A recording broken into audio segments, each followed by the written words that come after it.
Hey guys, so wow, that flash is bright. Today's video, I'm going to talk about when you want to get into your own kind of business and you want to be your own boss. So there's a whole bunch of things you need to do first, like apply for an LLC or an S Corp or anything like that with your accountant, which costs money, or create a business plan if you're going to be getting a small business loan, or if you're going in with partners, things like that.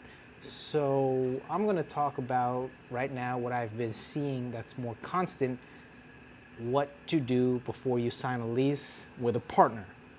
Because nowadays with this whole pandemic and not everyone able to do everything 100% themselves, they go in with partners. Now, in my experience, I definitely recommend partners to an extent. It has more steps in the decision process, but in the end, if you trust each other and you have this specific thing that I'm going to talk to you about today called a workers agreement or a working agreement, you can definitely get that through a lawyer who's setting everything up for you guys. And with the lawyer, they would most likely give you a template on who does what, this, and this, depending on what type of business you have. Now, I'll give you the whole basic outline of what you should do. So, for the sake of this video, let's say it's you and someone else. You guys are both putting 50-50, opening a new business. You have one expertise and the other person has another expertise, but both of you together, you both think that you can make it and you're very confident, which is great. Why not? You'll never know how it'll turn out unless you try it. Take a leap of faith is what I like to call it. So what do? Do you just sign the lease right away? Of course not. You get a lawyer and you have the lawyer work for both of you, so that way you don't have two lawyers, you're not paying two bills, and it doesn't turn into an argument or impartial for the lawyer to only be on your side or their side, things like that.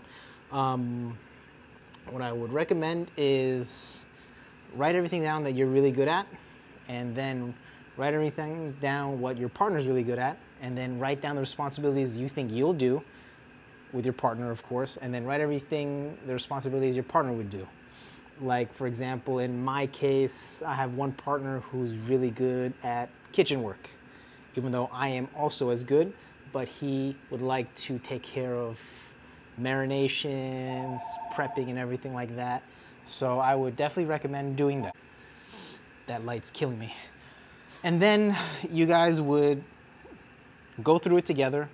And keep in mind, you don't want you or your partner to take on a huge amount of responsibility and then someone burns out. You don't want that.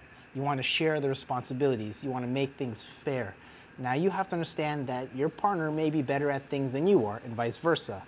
And there are things that your partner or you should teach each other, so that way you guys can help each other out long term.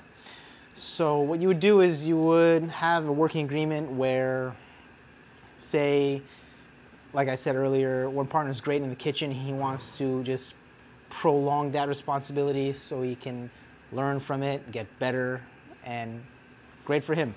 Then for me, I'm great with the front end stuff and the bills and financials, great with customer service. I'm also great with getting produce, knowing what we need. So restocking basically.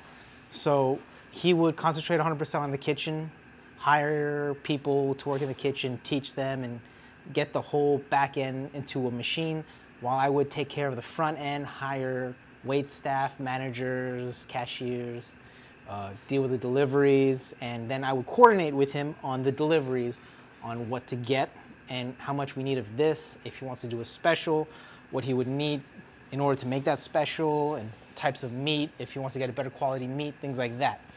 So you need to outline every single thing on the working agreement and do not leave anything out, because you're basically leaving it in the air for later on where, for example, you didn't put down where you would get the meat compared to where he wants to get the meat.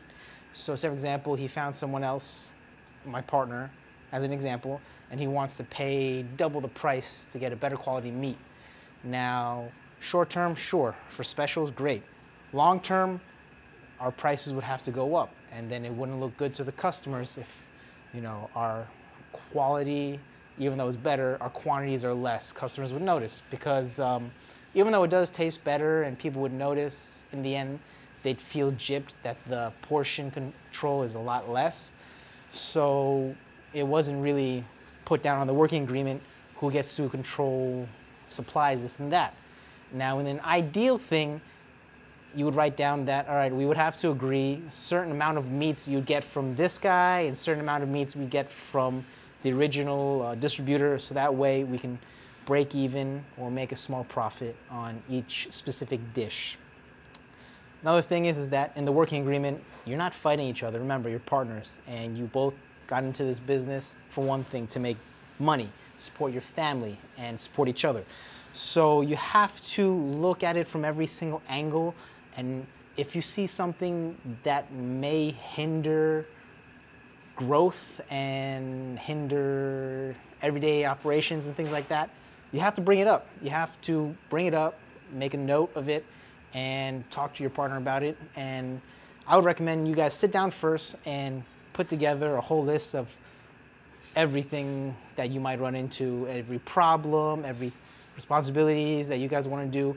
And then you pick and choose, and then you have to create a scenario in case this person's not here, I would do this, or in case, like I said earlier with the meat thing, in case we have a better quality meat that we find from a different vendor, we will only get specific meats for that, premium meats, for example, things like that.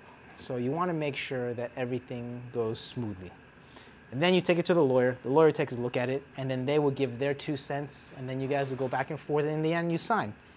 And then you start the leasing process. Now that is for another video. I just want to make this quick video for people who are starting their own businesses, realizing that they can't work for big corporate companies for a long time because they want to raise their families and be there for them and have more days off. And during this pandemic, corporate companies pretty much screw them over, this and that. So, but I'm here if you guys have any questions. Shoot me a message, comment. Please like, share, and subscribe to this YouTube video or regular video. And if you have any ideas or questions for the next video, just let me know. All right, take care. Thanks.